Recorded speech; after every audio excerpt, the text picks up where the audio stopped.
We are going according to the program, except that we have crossed over the leg stretch, and we are shortened slightly, but I'm sure you would like to listen to the pearls of wisdom that have gathered over here in the next 4 speakers. According to the program, after our chairperson, I was to introduce the subject, but I noticed that a couple of things that I had written, they have already been covered by our learned speakers before me.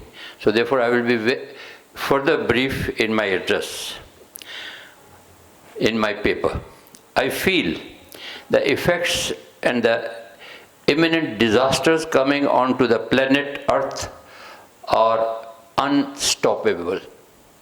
I figure this planet Earth was designed by Allah to go through such phases.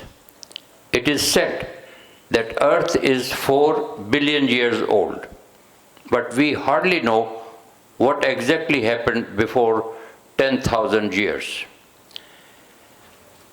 This planet is designed for far lesser human beings, while we are already over 7 billion and we have touching the 8th billion people on this earth. Just keeping our fingers crossed, we may continue trying our best, but population growth will eventually end this phase of life on our planet. This is my personal belief, the way it is expanding. These over 7 billions have to eat. Thus, the multi-billions of poultry and as much, double of it, the cattle are also increasing. CO2 and the methane extracted by both over 7 billion humans and multiple billions of poultry and the cattle to be eaten by the human beings are rapidly on the increase. What will happen? No one can really predict exactly. If we see the delicate natural balance in which life exists on Earth, one is astonished.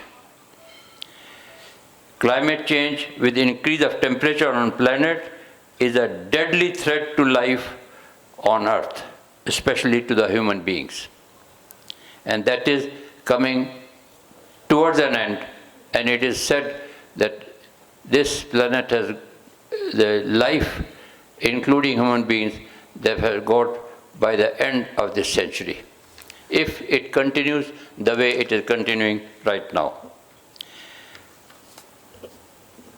Next 2 pages I thought have been again covered about COP25, which is known as the Paris Declaration, out of which Clinton had walked out.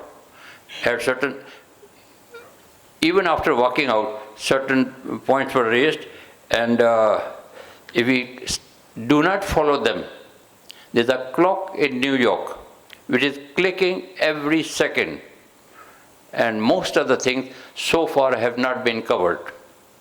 After that, there was a COP25 where Pakistani team brilliantly conveyed what it had gone through at Sharm el-Sheikh, and COP28 is coming up at Abu Dhabi, and we've been told, I've been in contact in this subject with environment ministry, and they are engrossed in their preparation.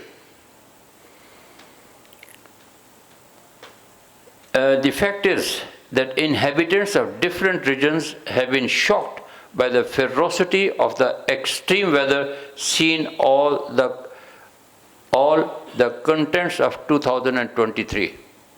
As conveyed by one of the speakers before me, the temperatures have increased by 1.2 degrees overall, but this year, in the last 3 months, it has seen an increase of 1.5 degrees, which has never happened over all the recorded history of this planet.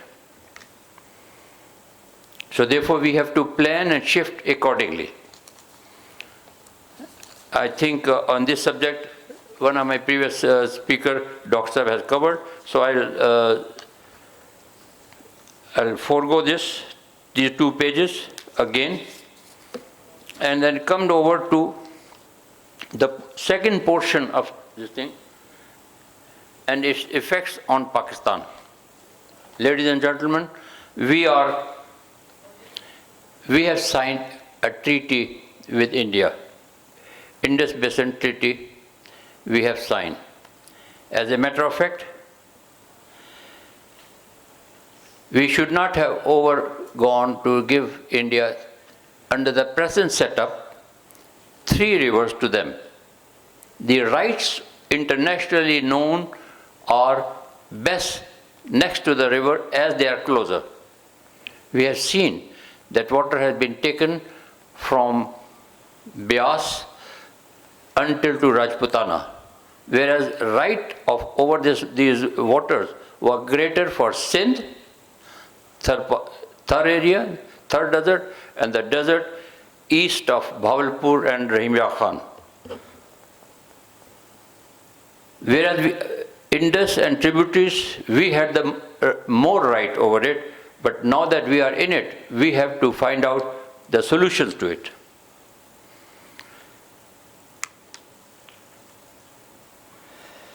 And third river, Beas was of course in India, so that is there. Chenab has got a greater part in Pakistan, and Ravi absolutely not. It was in majority is in Pakistan. That's what we have done, and in my opinion, thoughtlessly.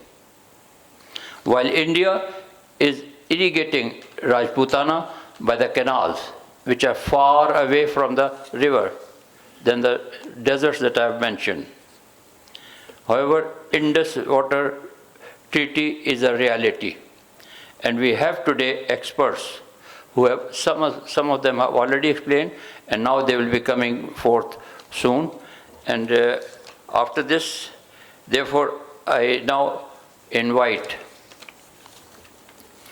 Professor Tahir Iqbal from Bahria University to address and upgrade us on further. And actually, as we have requested, that most of it will be repeated by the speakers. So all those, I've cut down nearly about 7-8 minutes, because anything which is repeated, I may not repeat it. Much has been said and much will be said about the climate change. But let me share something about the way forward directly. I will have to come to that one. One way forward is that now we have turned toward the individualism. When we talk about individualism, that individual matters. Rather than we talk about collective approach, collectivism, we have shifted towards individual gains. Everybody talk about that he or she focuses on I, that I will have to do this one, this should be mine, I have my own car, I have my own vehicle, I have my own house, things like that.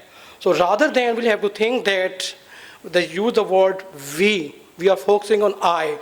So one person using the resources that 2 or 3 persons can use, maybe 40 years before, maybe 30 years before. So we need to change this shift. And other thing is that as one individual think that it's a personal inconvenience for him or her that why I will have to think about the environment. This is not my responsibility. This is other responsibility. And they avoid to recycle. They enjoy, I mean to say that, long showers, and they have recreational boats and so many other activities. So all these resources they are using, that definitely there's a depletion of the resources. Another thing is that the way forward that can give you that the consumption pattern we have changed our lifestyle. So if we talk about, we have a different products, we have a different designs that we are using, and every day we try to change. So if we change our lifestyle, if we restrict ourselves that I will have to use this product for a long time, then I think that we don't need much resources. Another, maybe you disagree, materialism, okay, our military across the globe, they are using different resources. When they use resources, they have the ammunition, bullet, things like that. They also different tests, nuclear tests. So they change the environment. In that way, the global warming can occur, and also that climate change. So over here, I mean to say that we'll have to reduce the defense budget across the globe, and Pentagon has said to the Congress that you will have to lose certain restriction on Pentagon, because we have to look around the global. I mean to say that to the world. So I mean for them, the law can be amended, law can be changed, but why not for all? Another is that for climate change campaign, for the social movement, we need to engage religious scholars, religious clerks, because they have the influence in the society. If we engage them, for example, I have one research project on sexual reproductive health. So they, in one area, they engage religious scholars, the results were better in the family control. So if we engage them, definitely we can do something. For example, Francis Pope met Trump, but Trump was reluctant to sign environmental protection strategy that was shared with him. Then we'll have to shift towards egocentrism towards ecocentrism. So we'll have to shift. We have to develop ecological approach. I mean to say that we need to. We need to consider environment as our friend, our resources. So we think that when we talk about, egocentrism, we focuses on our own. We think that I will have to follow more in priority rather than I will have to think the natural resources. Then the second last way forward is public debate. As in our prime time, different news channels, most of the time the discussion is on. Political debate is going on. If we give time in a prime time to the climate change, environment issues, I think that we can educate the people. So we need to public debate at a local level. We conduct the program in a metropolis city. We need to conduct the program in the other areas where the people are using the resources. Then the last one is, I think it maybe we can do. We need to educate the children. We'll have to conduct some kind of a workshop, training session with the children's school. We have to go over there to educate how to use the water and how to dispose the wrappers. So if we educate, we cannot change the habit of young. We cannot change the habit of middle-aged person. It's very hard. If I ask someone that please do not dispose, do not throw the wrapper over here, maybe that person might. So if we try to educate the children, I think that we can, maybe after 10 years, maybe 30 years, we can have different generation, they can save the environment. So these are the way I might on, and thank you very much.